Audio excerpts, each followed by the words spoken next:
let's do what we did last time. If I could get you to set a timer, 30 minutes, and then we'll, or at 8:30, then we'll do the exam at 8:30. How's that? But that way we'll get a good 30 minutes of new material in. And I'm going to do a bit of review. Schedule's got some flexibility in it. So what we're going to do is we're going to talk about, there was a few questions on the practice exam about crystal field theory. You know, you put this atom and its orbitals in a crystal field, say an octahedral crystal field or a tetrahedral crystal field. And that kind of thinking is critical for this next set of notes. I think it goes into detail in this next set of notes, but let me do some board work just to kind of show you the progression of thinking in terms of what a crystal field is. So today will be mostly on the board. I'll swap the video over to where it's just showing the board. And we're going to work on our drawing skills today in drawing those orbitals. So you should feel comfortable now with the electron configurations, all right, knowing 1s2, 2s2, etc., and those electrons in the p orbitals. You should be comfortable also from freshman chemistry knowing that you put one electron in each of the degenerate orbitals before you start pairing them up. And so these electrons in these orbitals, what kind of box are they in? Now we're going to expand beyond the atom and think about the environment around the atom. So that's what we mean by crystal field. So if you think about a crystal, it's just a regular array in 3 dimensions. And it's going to have nearest neighbors. And are those nearest neighbors in a square or a cubic structure, or are they in some kind of tetrahedral structure? So if I've got atoms at the corners of a tetrahedron, that's going to affect my atomic orbitals differently than if I have atoms at the faces of a cube. So that's what we're talking about when we use that word crystal field. What kind of field do these orbitals feel when they're in a regular array in 3 dimensions? Now, it's not just a crystal. You actually have the same behavior in water. So aqueous solutions. If you have a cation, water molecules are going to want to get close to that cation, and especially specifically the oxygen atoms. And so the oxygen atoms are going to snap on to that metal cation in water, and amazingly, they set up an octahedral crystal field. So you'll have 6 water molecules associated with that metal cation, and they'll be at the faces of a cube. And so they'll set up this structure in water that's an octahedron. So inside a cube, you could draw an octahedral complex, with each face being one of those oxygen atoms surrounding that cation. And so let's look at what happens to the atomic orbitals when we have these different crystal fields.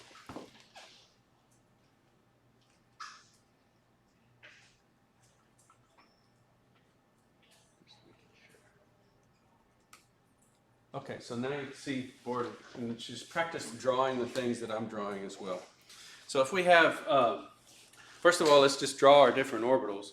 And let's work in an octahedral crystal field. So if you have the character table, in fact, let me pull one up so we can flip back and forth between the character table and what we have on the board. So let's see, character tables. Here we go.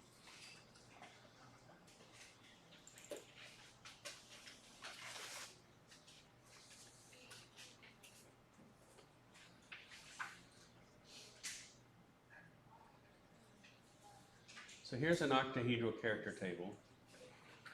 And we can see in this octahedral character table that we have different rows that correspond to different symmetries. And so the s orbital is going to be, no matter what we do to it, symmetric. Because if we reflect it, it's the same color. If we invert it, it's the same color. If we rotate it in any way, it's going to be the same color. So an s orbital is always the top row. So in any situation where you have, these orbitals and their symmetries, no matter what the character table or the crystal field, and we're going to use those terms interchangeably. When I say crystal field, we're talking about a particular character table, because that crystal field, that regular repeating array, is going to be a certain symmetry. And the center of mass of that molecule is where all the atomic orbitals are stationed. They're going to feel that field associated with the symmetry of that environment. And that symmetry of that environment surrounding that point of origin will be a point group. So one of these character tables is going to characterize the crystal field. So that's the first thing you probably need to know. The crystal field and a character table, those go together. So in order to describe a crystal field, you need to find the symmetry around that point group symmetry. So the s orbitals, it's another fact to write down. An s orbital is going to be top row. I can't say A1G because if it's C2V, it's not a G. There's no G there. If it's, I think, CS or something, it's just A prime. So it's whatever the top row is, that's where the s orbital symmetries are going to be. And it doesn't matter 1s, 2s, 3s, 4s. The only difference between a 4s and a 1s is the number of radial nodes. And so they're all still spherical, even on the inside. It's like an onion. An idealized onion. No stem, no roots. Now, these other designations on the right can give us an idea of what different types of symmetries the atomic orbitals will be. So if we draw our symmetries, let's go to the board now. And we have an atom, metal cation.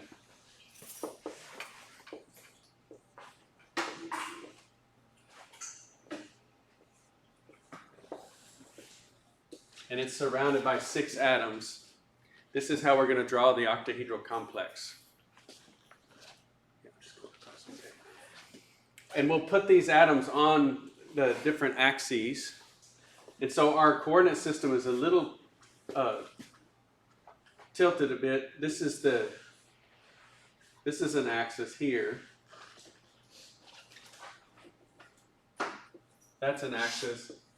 And then this up and down is an axis. So this is the z-axis as we've drawn it on the board. And so who can tell me what the other 2 axes are? What is this axis if we're using the right-hand rule? A. Yeah, this is x. And then this one is y. So again, counterclockwise, in a situation like this. And so we have those atoms on the axes. This is in negative x, this is in negative y back here, and this is in negative z down here. So all the atoms are on the Cartesian axes, and so our crystal field is sort of defining our Cartesian axes. And so then that will tell us where the px, the py, and the pz go. So if we have a px, let's do a pz orbital.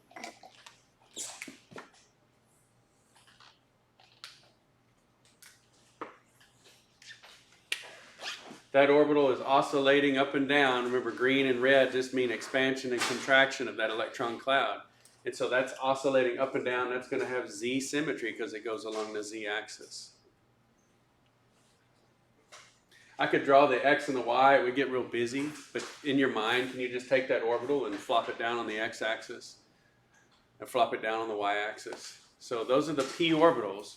And notice how similar this whole molecule is. I could rotate the y-axis up and now make it the z and so on. So x, y, and z are really no different at all as long as our atoms are the same. So the atoms at all corners of this octahedral complex are the same, and therefore px, py, and pz are the same. And so let's look at the character table that goes along with this.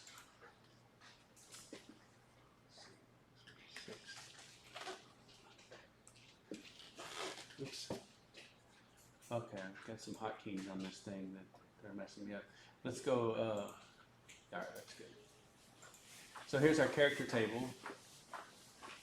Apparently Control 6 gives me a comment. I didn't want a comment. I wanted to flip over to a full screen. Okay, so this octahedral character table, and what do we see here but X, Y, and Z? So you find these right here, and that's going to be the symmetry of the px, the py, and the pz orbitals.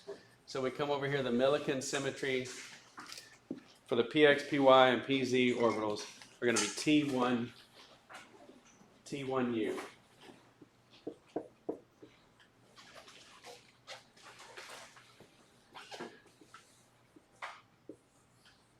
And so that's in the octahedral point group. The px, py, and pz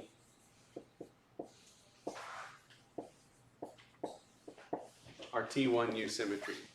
Now, why do we care? Well, that's going to tell us how these things bond. So these orbitals are only going to bond with other kinds of oscillations in this crystal field that have the same symmetry.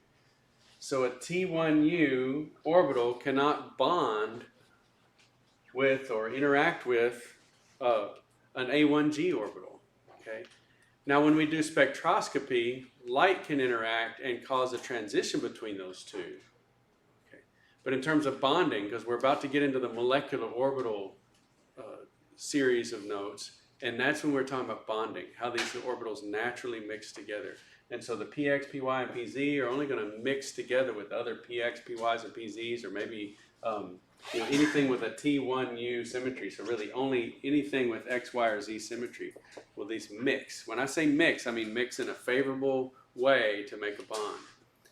They may interact in a light mediated. Then there's three wave functions. You've got light, the upper, and the lower wave function. So light can cause transitions. Transitions are different than mixing. Mixing is when we're talking about bonding. Okay, and so it will interact with combinations of those other atoms and other atomic orbitals that also have T1U symmetry. So that's why we need to know what the symmetry of these different atomic orbitals are. So let's draw a dz squared orbital. So let's look at the d orbitals. Yeah, let me just start over. So on a new spot on your notes, go ahead and start over, draw the metal complex. So you've got your octahedral crystal field. Let's get back here.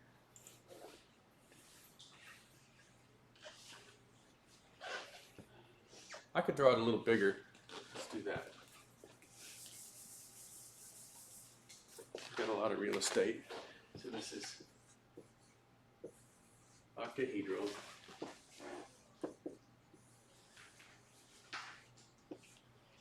There, how's that? I need like one of those big, fat dry erase markers. I don't know if they make them. If you find them, let me know. I'll buy them. Okay, so we have this metal complex. Let's put some d orbitals on here. My favorite d orbital is that dz orbital. So this is the z-axis.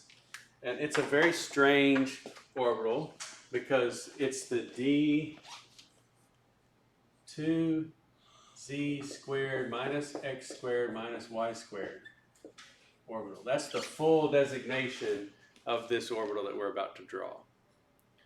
Now, let's break this down. What does it mean to have a z squared orbital? If we have a z, like a pz, the top and the bottom are different colors. If we had a z squared, the top and bottom would be the same color, wouldn't it? And the 2 just means it's twice as big as you'd expect. Okay, so we're going to draw this 2, twice as big, z squared orbital. So it's enormous, and it's green. Okay. Shrek orbital here. It's big, so that's the 2z squared piece of this orbital.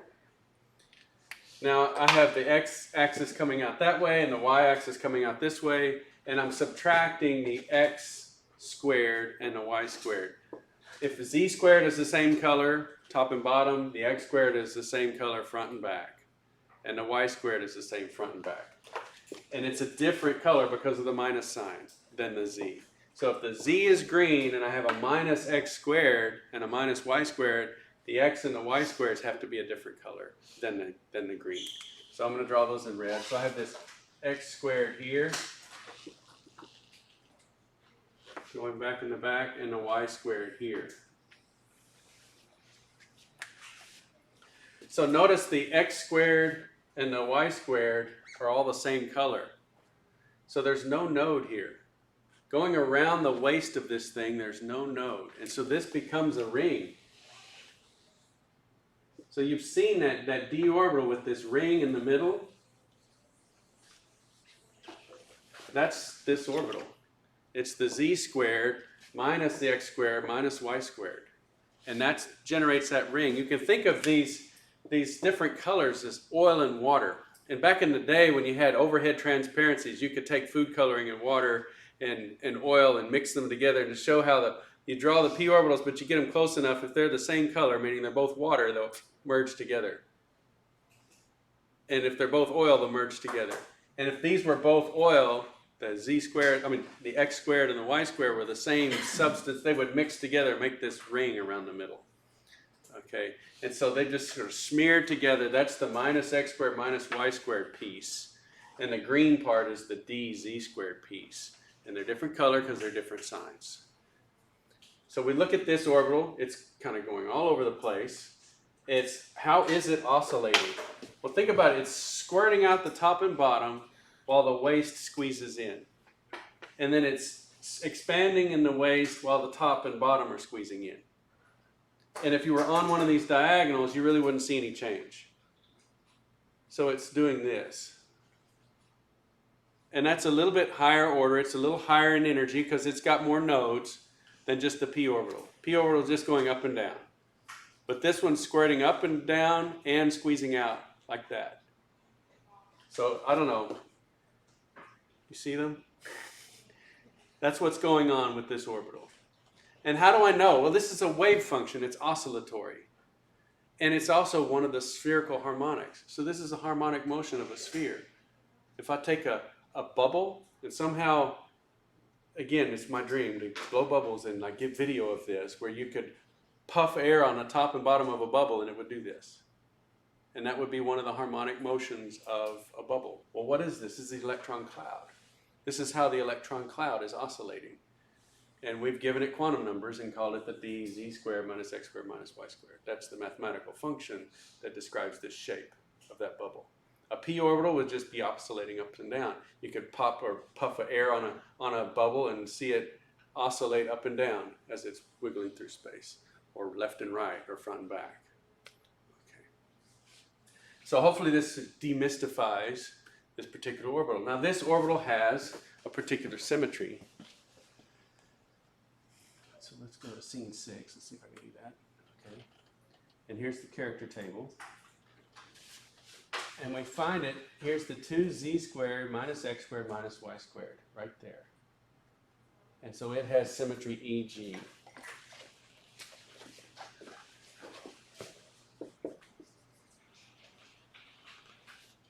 So this orbital in an octahedral crystal field has the symmetry EG. And again, that's going to be helpful for our selection rules and how this bonds with things. Any questions, any clarifications? Are you working on your artwork? If your picture looks just horrible, redraw it. Yes? So when we're talking about bonding between EGs and T1Us, is that only of other molecules of the same character table, or could they be different molecules assuming they have the same symmetry? I guess when I talk about bonding, it would be taking this metal complex and seeing how it would bond with maybe those oxygen atoms that were around it, okay? And so you could have or just do hydrogens, okay? Hydrogen 1s orbitals. And so let's take this metal and make a hydride out of it. So we put 6 hydrogens around it. And we're gonna do this in the notes. I have tons of pictures in the next set of notes showing the bonding in this octahedral field. Well, think about the 1s orbitals. Those 1s orbitals can be in phase or out of phase. And if this orbital is expanding while that orbital is shrinking, then it's colored one color on this end and a different color on that one. And so this particular d orbital could not bond with an s orbital arrangement where this one's expanding while that one's contracting. Okay, because that would be a y character, and that would be T1U. And this is EG character. Now this could bond with hydrogens that had 2 hydrogens up here that were shrinking, while these 4 hydrogen 1s orbitals are expanding. And then if these 4 hydrogen a time later are shrinking along with this d orbital and these are expanding, then it could bond with that arrangement of hydrogens. So you can mix in the different asymmetric oscillations of the hydrogen clouds with this orbital. So that's what I mean by mixing and bonding. So there's certain arrangements of those hydrogens that would bond with this and certain arrangements that wouldn't. So it's sort of, if you were to draw those little orbitals on here, you could draw them a certain color. Like if we drew a red, a red, a red, a red, we would know we'd have to draw a green and a green for it to bond with that kind of asymmetric oscillation of those hydrogens. right? So for that to bond with those hydrogens, they would have to be oscillating with this orbital for there to be good mixing. Yes? Do they have to match the intensity because those greens are twice as big? Or Not, well, because I'm not so accurate with my drawing, but yeah, it really doesn't have to match the intensity though, to answer your question directly. It does not have to match the intensity, it just has to match the color. Yeah. But yeah, the intensities that I've drawn are probably not accurate. So the ones I have in the notes are really confusing to look at because they are more accurate. They're generated by Gaussian, the software, and so that's why I wanted to do some board work before I throw all these Gaussian generated pictures at you, because it's just it's an onslaught of color. And if you don't know where those colors came from, and if you haven't done it by your hand first, then seeing it computer generated may leave you behind, and I didn't want to do that. Now, let's look at some of the other d orbitals before we move on, because we're getting close to time. So let me erase this one. Notice the other pair on the character table. What goes along with this orbital and is EG in nature? X squared minus y squared. Okay,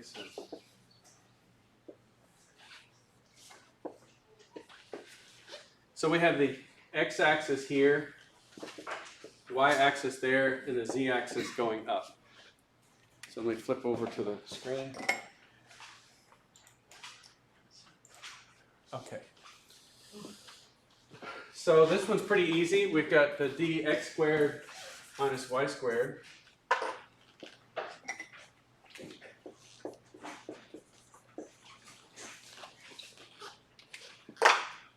All this is telling us is that there's two parts to it. X is squared, so it's it's the same color along the x-axis, both in positive x and negative x. So we've got one like this. So that's one color. You see why it's x squared? If I go positive x, it's green. If I go negative x, it's still green. Okay. And then this minus sign is important, because that tells me that the y is a different color than the x. X is positive, y is negative.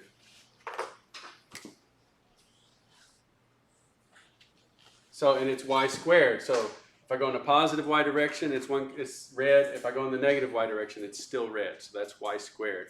It's opposite color of the x. So that's the dx squared minus y squared orbital.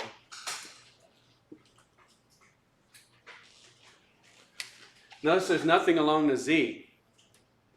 We used the z squared twice in the last one, and 0 times in this one.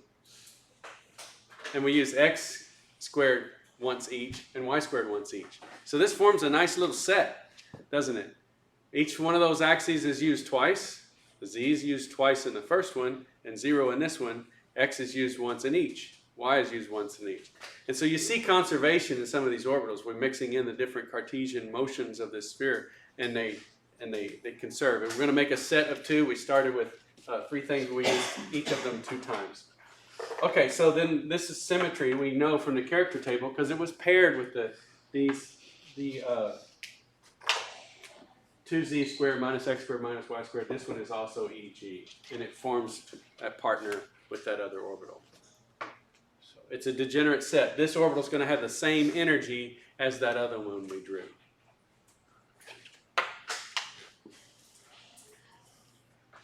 Okay, we've got a few more minutes. Let's draw another one.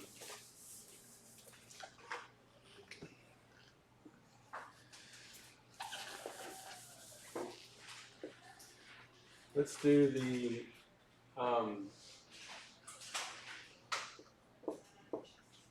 dxy.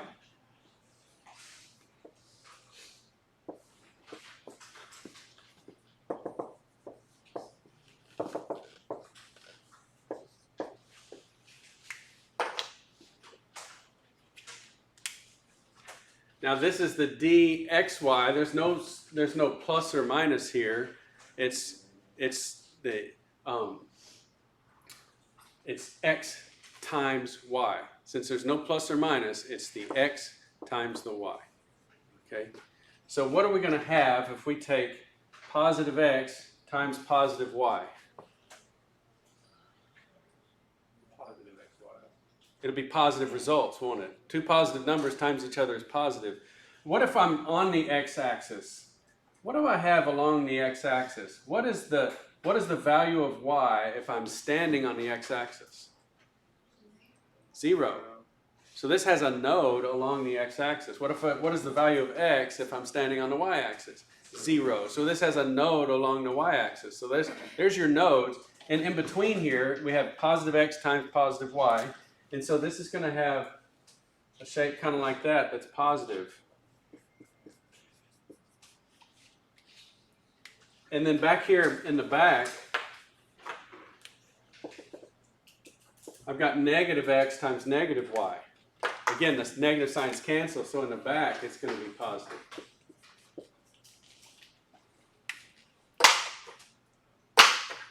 Now over here, let's see, I've got positive x times negative y. So in this region, this quadrant, I've got that negative region. And I'm kind of drawing them triangularly just to show you how they fit into this. And then if I have positive y times negative x, that's also negative. So here I have an orbital that's squishing out front and back while it squeezes in side to side. And then sometime later it squishes out side to side and squeezes in front and back. So that's the dxy orbital. And we can go to our character table after you finish drawing. I hear pins. You probably go to the bookstore and get the 3-colored pen or 4-colored pen. I hear some people with them. I hear the clicking. It's a good tool. So here's the character table. Here it is, dxy, T2g.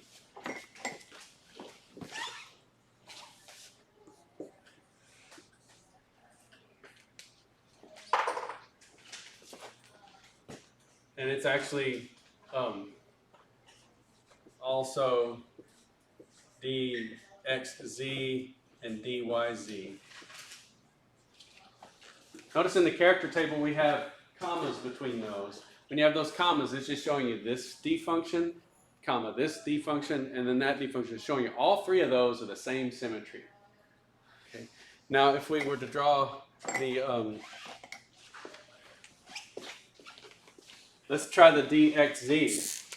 Oh boy, this is going to mess things up, but let me erase it, otherwise it'll just confuse the snot out of everybody.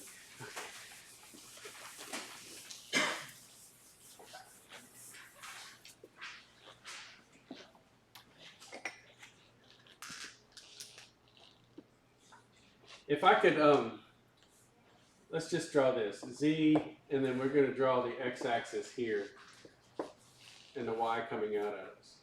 So I'm changing it a little bit. Yep, that's our time. But I've just moved the x-axis so it's in the plane, and so you can see positive z, positive x, and so you've got this region here that's positive, and this region here that's positive. Okay. And this region here, that's negative, and that region there, that's negative. So that's that same pattern. Whenever we have positive, negative in the 4 quadrants, we know we have 2 axes times each other. This would be the dxz. X times z gives us that plus minus pattern.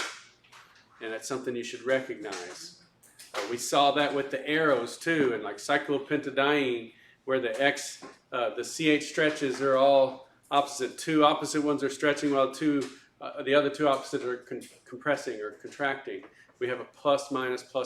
Anytime you see that 4 quadrant, plus minus, you know it's 2 axes times each other.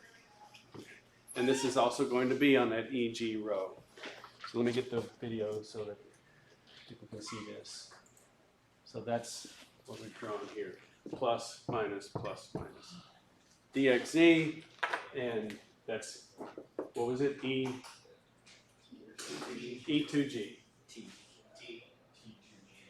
Oh, T2g, yeah, because there's 3 of them. Thank you. Where's the G come from? Look at this plus minus pattern. Inversion. Opposite each other. Yeah. So, okay, so let's pause there, or we'll come back to this with all fancy pictures next time with the Gaussian generated atomic orbitals, and then we'll mix them together to make chromium hexahydride, or 6 hydrogens on the chromium.